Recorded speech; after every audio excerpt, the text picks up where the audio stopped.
The heavy courtroom doors banged open with a loud thud. The sound was so big that everyone stopped talking. It felt like the room knew something amazing was about to happen. Near the front, an old man stood with his head down. He wore baggy gray prison clothes that were way too big for his thin body. His name was James. To the people in the room, he was just a poor school cleaner who had stolen money. His hands were locked in silver handcuffs, and he looked like he had given up on everything. But then, 3 women in sharp, dark suits walked in. Their high heels made a strong click-clack sound on the floor. The air in the room changed instantly. Nobody knew that this quiet man they were judging had saved these 3 women 20 years ago. Before we see what happens next, please like and subscribe if you believe that being kind is the most important thing you can do. 20 years ago, James had nothing but a mop and a bucket. He worked late nights at a big school in a rich neighborhood. His life was very lonely. His wife had passed away a long time ago, and he had no children of his own. His life changed on a freezing night when he found 3 little girls, Amelia, Charlotte, and Mia, hiding in the dark school basement. They were shaking from the cold and very scared. They had no parents and nowhere to go.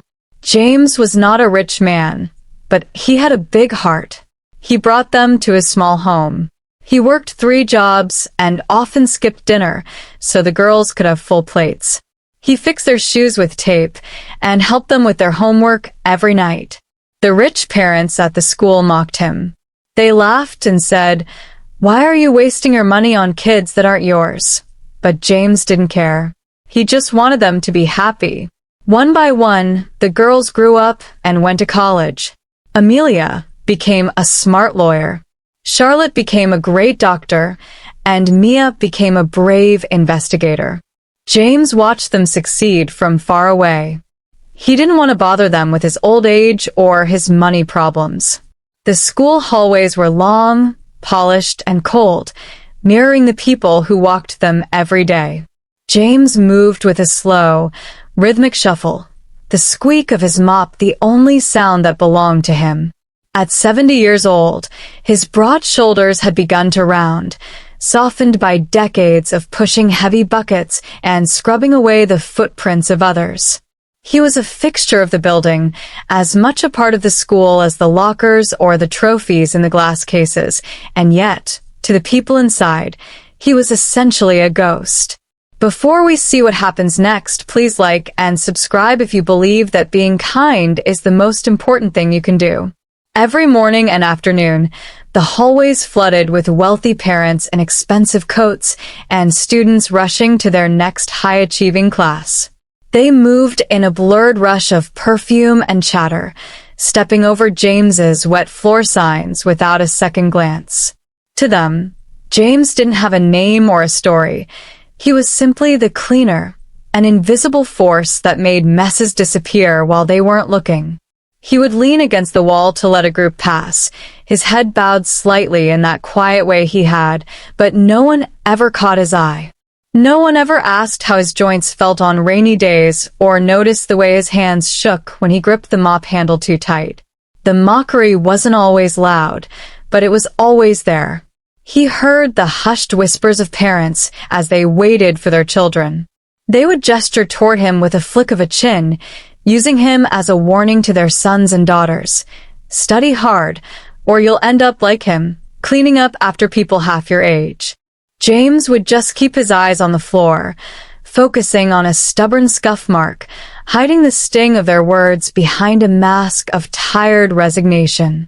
He lived in the silence of his own small world.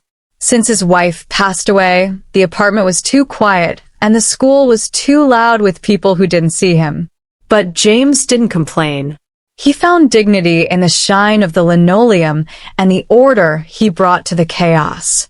He accepted his place as the man who was overlooked, the man with the faded jacket and the tired smile that no one ever saw.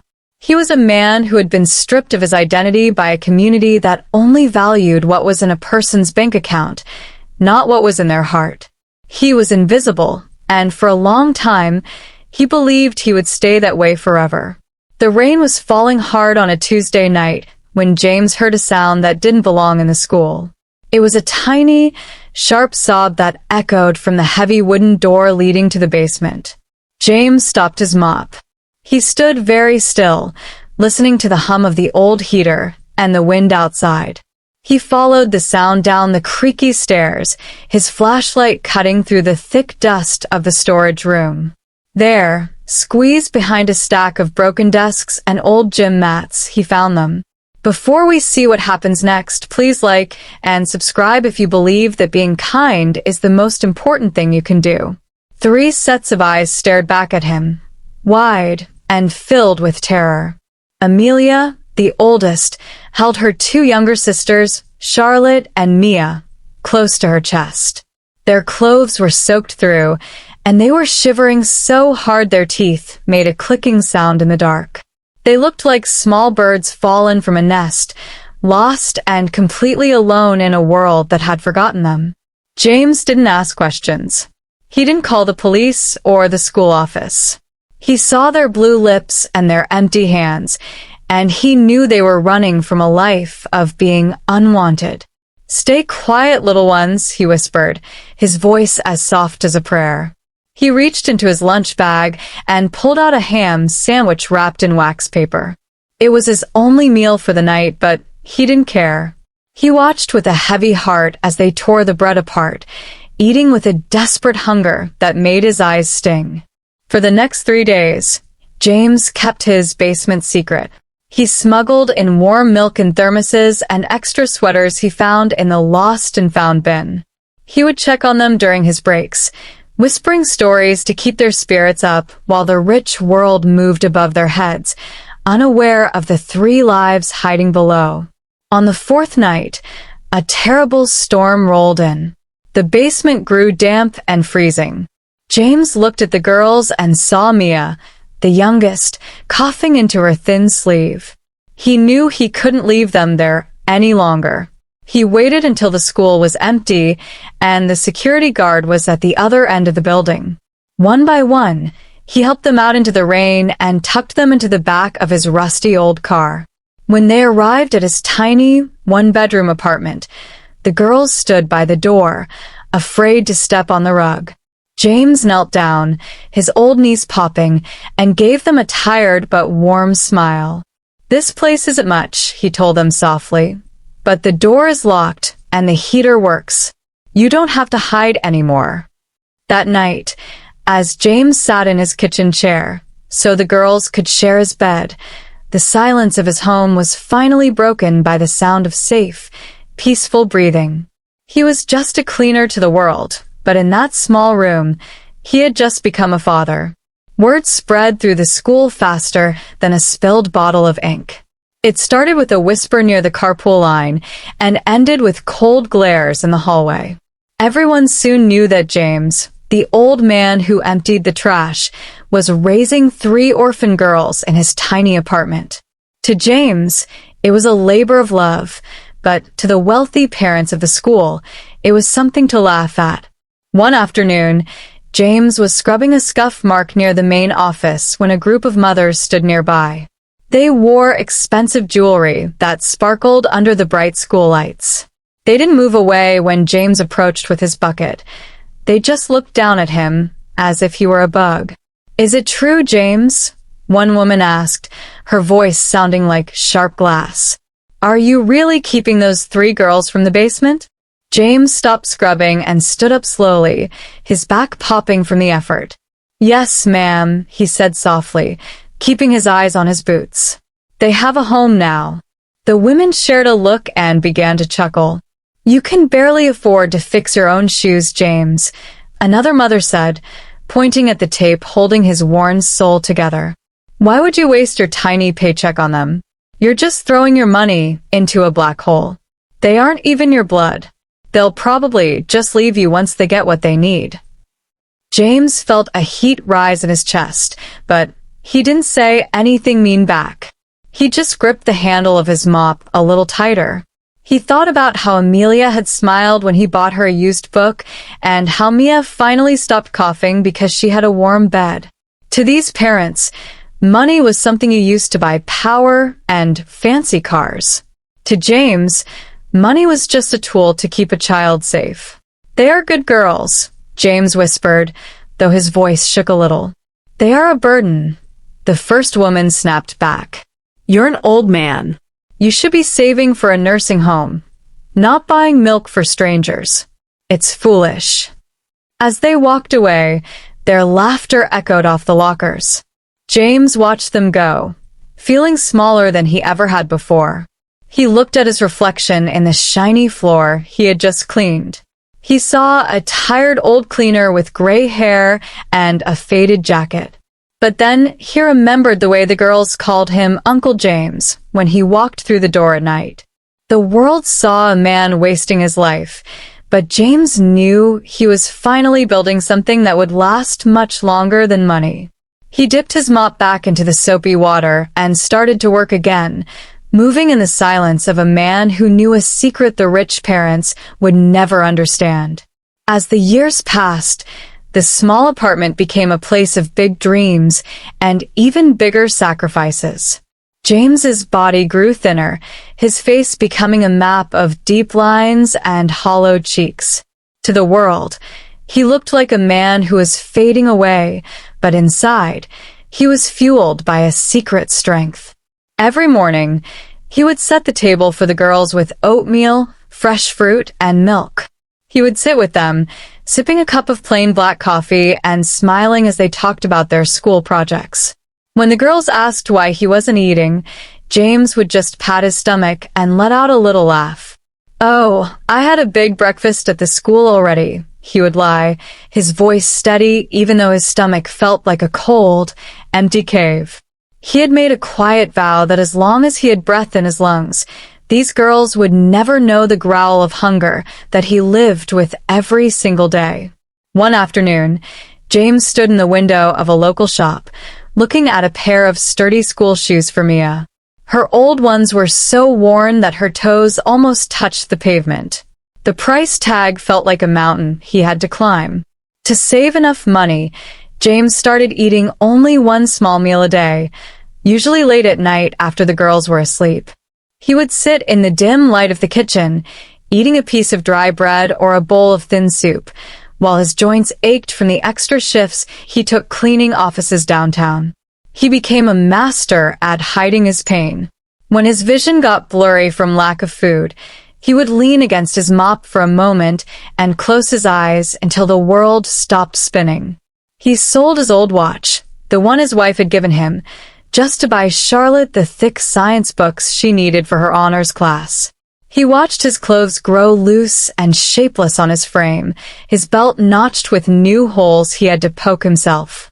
The wealthy parents at school noticed his weight loss and whispered that he looked ghastly or unclean, but James didn't hear them. He only heard the sound of Amelia practicing her speeches, the scratching of Charlotte's pencil as she studied medicine, and Mia's laughter as she ran in her new, sturdy shoes. He was hungry, and he was tired, but every time he saw a new book in their hands, he felt like the richest man in Ohio. He was pouring his very life into their future, one skipped meal at a time, and he wouldn't have traded it for all the gold in the world. The day James had worked 20 years for finally arrived, but it felt as quiet as a falling leaf. The small apartment was filled with open suitcases and the smell of cardboard boxes. Amelia, Charlotte, and Mia moved around with excitement, their eyes bright with dreams of big cities and tall university libraries. They were no longer the shivering girls from the basement. They were strong, smart women ready to take on the world. James sat at the small kitchen table, watching them pack. His heart was full of pride, but it also felt heavy, like a stone in his chest. He knew that once they walked through that door, his house would be silent again. But there was one last problem he had to solve. The final tuition bill for Mia had come, and the numbers were higher than the small pile of crumpled bills in his drawer. The girls didn't notice when James walked out to the driveway one last time. He looked at his rusty old car, the one that had carried them home on that rainy night years ago. It was dented and faded, but it was the only thing he truly owned. A man from down the street was waiting with an envelope of cash. James handed over the keys without a word, his hand trembling just a little as the metal left his palm. When he walked back inside, Amelia looked up from her bag. "Uncle James, where's the car?" "We need to start loading the boxes," she said with a smile. James wiped his hands on his worn trousers and gave her a gentle look. "Oh, the old thing finally gave up on me," he lied, his voice soft but steady. "A friend is coming with a big truck to help us. Don't you worry about that. Everything is paid for. You just focus on your books." He walked them to the bus station later that afternoon, carrying their heaviest bags even though his back ached. As each girl hugged him goodbye, they promised to call every day and come back to visit soon. They didn't know that their Uncle James would be walking miles to work the next morning in the rain. They didn't know he had sold his last bit of freedom so they could fly. As the bus pulled away, James stood on the sidewalk until the tail lights disappeared. He was an old man with empty pockets and a long walk home, but as he turned to leave, he stood a little straighter. He had finished the job he started in the school basement. He watched them succeed from a distance, never wanting to burden them with his own struggles. He believed his purpose had already been fulfilled. The school changed after the girls left, and not for the better. A new administrator named Mr. Sterling took over the school's office. He was a man with cold eyes and expensive suits who never looked James in the face. While James spent his nights scrubbing the floors until they shone, Mr. Sterling spent his nights staring at computer screens, moving numbers around like pieces of a puzzle. Mr. Sterling was stealing thousands of dollars from the school district to pay for his own secret debts. He knew he needed someone to blame, someone who wouldn't be able to fight back. He looked at James, the old, uneducated cleaner who still used a flip phone and didn't know how to send an email, and saw the perfect target. One night, Mr. Sterling called James into the main office. "James, I need you to sign some digital logs for the cleaning supplies," he said, his voice sounding oily and fake. He pointed to a screen filled with complicated financial spreadsheets and tiny rows of numbers. James squinted at the bright light, his tired eyes unable to make sense of the symbols. He barely understood how the school's computer system worked, let alone the bank records. "I don't really know what I'm looking at, sir," James admitted, twisting his cap in his rough hands. "Don't worry about it," Mr. Sterling replied with a thin smile. "It's just a formality. Just type your staff ID code here and press Enter. It shows you were here during the time these funds were moved."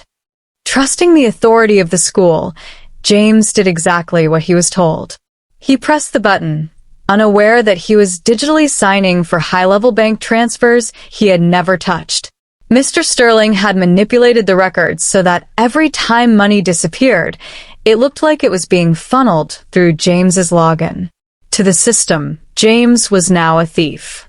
To Mr. Sterling, James was just an easy target, a poor man with no resources and no voice. The trap was set, and the man who had spent 20 years cleaning up everyone else's messes was about to be blamed for the biggest mess of all. James walked back to his mop bucket, thinking he had just finished a simple task, never realizing that his life was about to collapse. The end came on a Tuesday morning, right in the middle of James's shift. The school hallway was full of the smell of floor wax when two police officers walked in, their boots loud on the tiles James had just polished. They didn't explain much. They just showed him a paper with the school district's name on it and told him he was being arrested for taking money that didn't belong to him. James didn't fight back. He didn't even yell. He just stood there with his arms at his sides, feeling a cold weight settle in his chest as the metal handcuffs clicked shut around his wrists. He was taken to a small gray cell. The air felt heavy and smelled like old metal. For hours, James sat on the edge of a thin cot, his hands resting on his knees. When he finally stood up, he caught a glimpse of himself in the small, scratched mirror on the wall. He saw an old man in a faded gray jumpsuit that was 2 sizes too big for his tired frame. He saw the deep lines on his face and the way his shoulders finally stayed slumped, no longer able to carry the weight of his own life. Maybe they were right, he whispered to the empty room. He remembered the rich parents laughing at him and the way people looked through him for 20 years. He thought about how he had given every penny, every meal, and every bit of his health to raise 3 girls who were now far away, living happy lives. He had nothing left. No car, no savings, and now no good name. He sat back down and closed his eyes. The mockers had told him he was throwing his life away, and looking at his reflection, James finally believed them. He felt like a fool who had tried to be a hero when he was only ever meant to be a ghost in the hallway. He decided right then that he wouldn't call Amelia, Charlotte, or Mia. He didn't want them to see him like this, broken, dirty, and defeated. He accepted his fate with a quiet, sad heart. He was just a cleaner, and in the eyes of the world, he was someone who could be easily thrown away. He bowed his head deeply, his chin touching his chest, and waited for the darkness to take the rest of his story. Amelia sat in her big office in the city, but she couldn't focus on her work. She hadn't heard from Uncle James in weeks, and a strange, heavy feeling was growing in her heart. She started cleaning out an old briefcase and found a yellowed envelope tucked at the bottom. It was a letter James had sent her during her first year of law school. She read his shaky handwriting, smiling at how he told her to eat her vegetables and study hard. But then, her eyes stopped on a specific sentence. James had written about how the school was getting new, fancy computer machines, and how he was scared to even touch them because he didn't want to break anything. He mentioned he didn't even have a password because he didn't know how to make one. Amelia froze. She had just seen a small news clip about a school cleaner in her hometown arrested for high-tech digital theft. "Wait," she whispered to the quiet room. "Uncle James doesn't even know how to use a mouse. How could he move thousands of dollars through a computer system?" She grabbed her phone, her fingers trembling as she called Charlotte and Mia. "I found something," Amelia said as soon as they picked up. "The news says James stole money using a computer, but I have a letter right here where he says he's afraid to even turn one on." Charlotte, the doctor, and Mia, the investigator, felt the same shock. They knew James was the most honest man in the world. He was a man who would skip his own dinner before he would ever take a penny from someone else. "He's being framed," Mia said, her voice turning sharp and cold. "Someone is using his kindness and his lack of school learning to hide their own dirt." They didn't waste a second.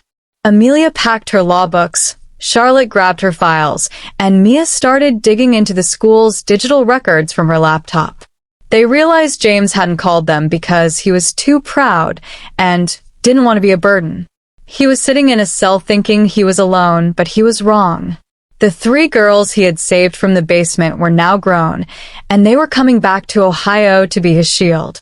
They were going to show the world that you should never mistake a kind man for a weak one. The courtroom was heavy with a sad silence as the judge prepared to read the sentence. James sat at the defense table, his eyes fixed on his handcuffed wrists, looking like a man who had already accepted his end. But then, the heavy double doors at the back of the room swung open with a bang. Amelia, Charlotte, and Mia marched down the center aisle, their heels clicking loudly on the floor like a drumbeat.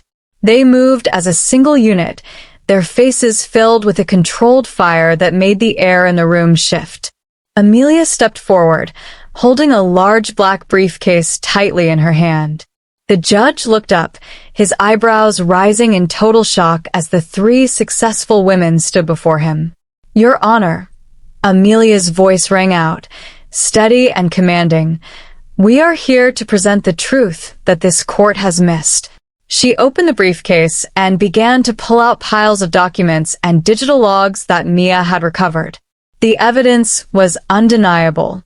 Charlotte explained the medical records showing James's declining health, proving he was physically unable to be at the school during the times the money was moved.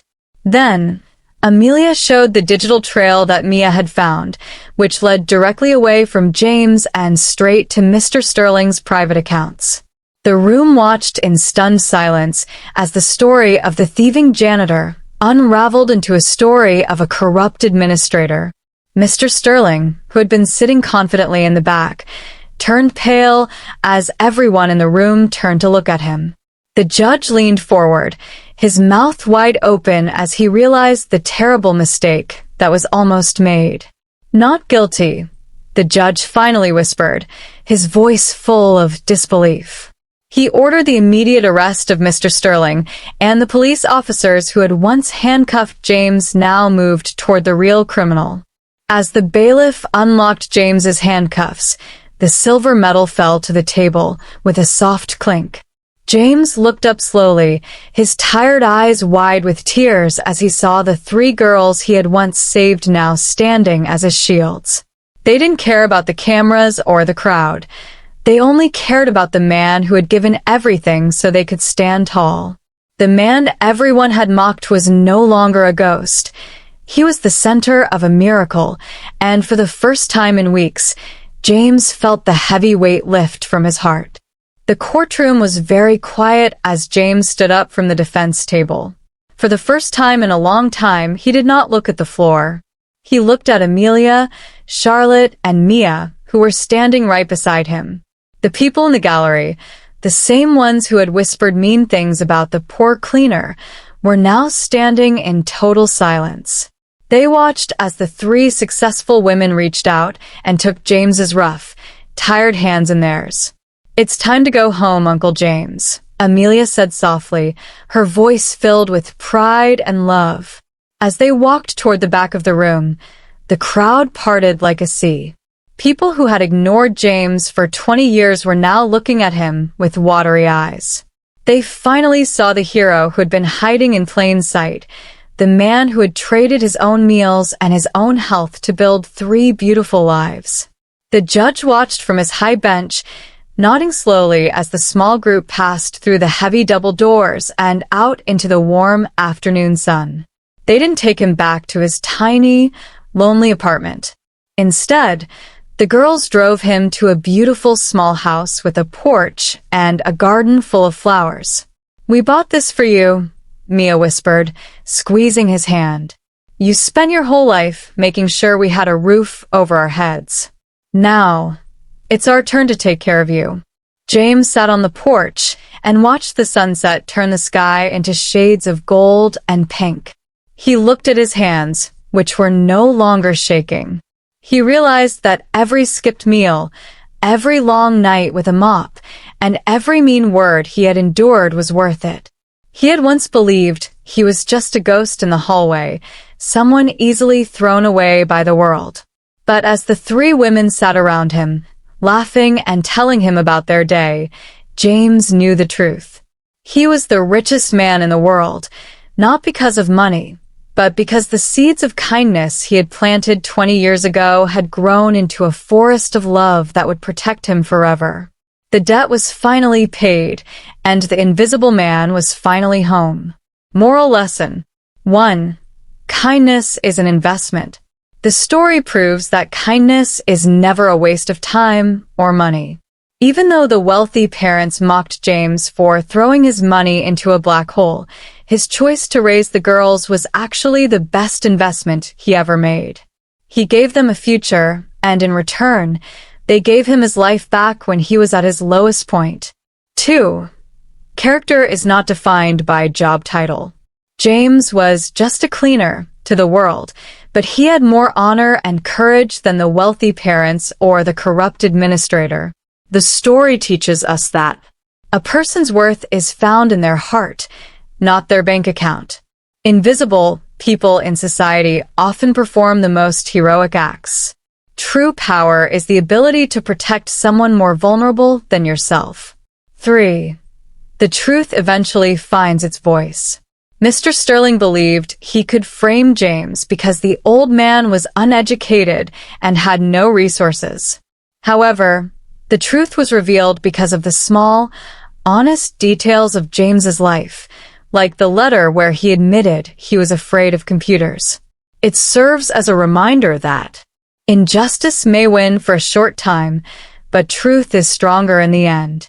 Integrity creates a trail of evidence that lies cannot easily destroy. 4. Love means sacrifice.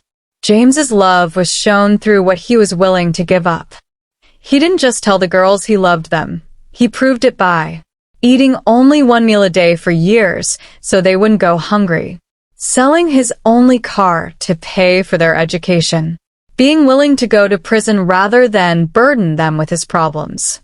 5. You reap what you sow. The mockers in the community were left speechless because they saw a man they looked down upon being rescued by the very orphans they thought were a burden. The ending shows that while the seeds of kindness grow quietly and slowly, they eventually turn into a forest of love that provides shelter when the storms of life arrive.